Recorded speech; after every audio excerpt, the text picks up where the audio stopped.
Halo, Assalamualaikum warahmatullahi wabarakatuh. Saya Novita Indah Wahyuni dari Program Studi Bimbingan dan Konseling Universitas Indraprasta PGRI.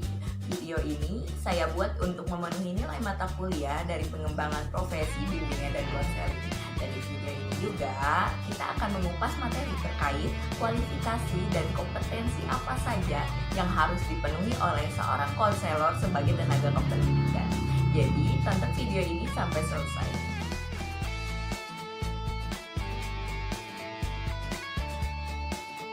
Sebagai tenaga pendidik dan kependidikan, seorang konselor memiliki tanggung jawab dan tugas yang besar. Mengingat bahwa anak usia sekolah secara psikis masih labil dan secara emosional masih perlu bimbingan dan arahan yang dilakukan oleh seseorang yang tentunya memiliki pengetahuan, kemampuan, serta keterampilan tertentu. Dalam sistem pendidikan nasional, seseorang yang bertugas khusus menangani masalah ini yaitu seorang konselor dan guru pendidikan.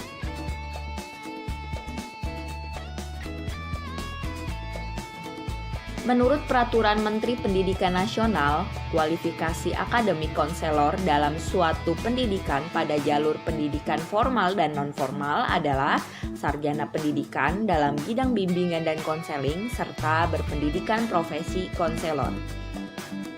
Dedi Supriyadi menjelaskan, kemampuan, keterampilan, dan kepribadian konselor diperlukan dalam melaksanakan tugas dan tanggung jawabnya dalam mencapai tujuan bimbingan, yaitu mengetahui dan dapat menerapkan teknik-teknik bimbingan, keterampilan-keterampilan sosial, yaitu kemampuan membina pengertian dan penghargaan kepada klien atau konseli, kelincahan dalam mengumpulkan data dan informasi yang diperlukan untuk kemudian menafsirkannya, kemampuan menafsirkan isyarat yang ditujukan kepada klien dalam proses konseling, rendah hati tetapi mempunyai kepercayaan diri sendiri, dan jujur serta murni, tidak berpura-pura terhadap dirinya sendiri dan klien atau konseli, dan mempunyai integritas diri.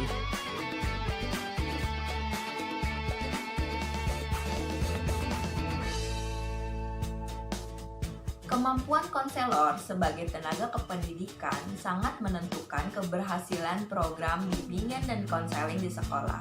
Oleh karena itu, konselor dituntut untuk memiliki kompetensi utuh. Sosok utuh kompetensi konselor mencakup kompetensi akademik dan kompetensi profesional. Kompetensi akademik adalah landasan ilmiah dari kiat pelaksanaan pelayanan profesional bimbingan dan konseling. Kompetensi akademik merupakan landasan bagi pengembangan kompetensi profesional yang meliputi memahami secara mendalam siswa yang dilayani, menguasai landasan dan kerangka teoretik bimbingan dan konseling, menyelenggarakan pelayanan bimbingan dan konseling yang memandirikan, dan mengembangkan pribadi dan profesionalitas konselor secara berkelanjutan.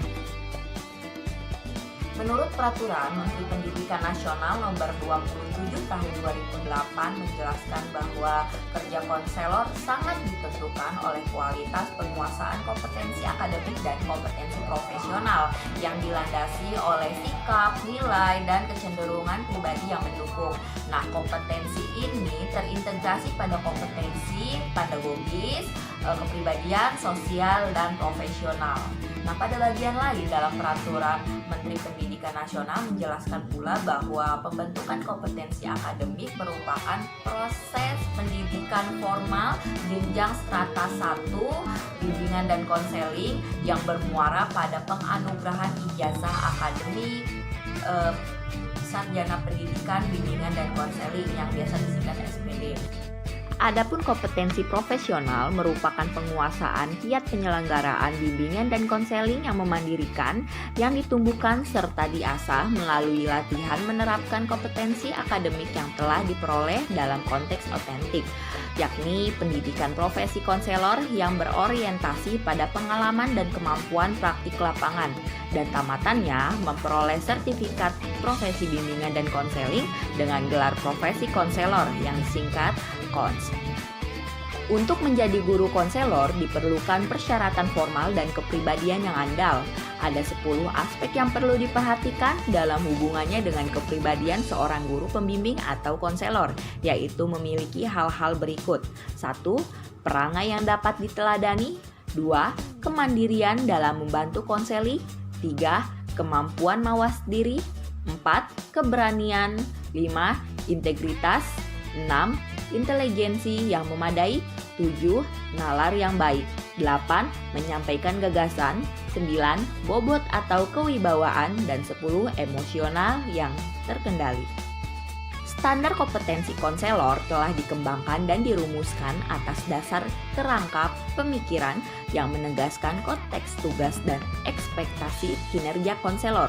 Jika ditata dalam 4 kompetensi pendidikan sebagaimana tertuang dalam PP 19/2005, rumusan kompetensi akademik dan profesional konselor dapat dipetakan dan dirumuskan ke dalam kompetensi pedagogi, kepribadian, sosial, dan profesional.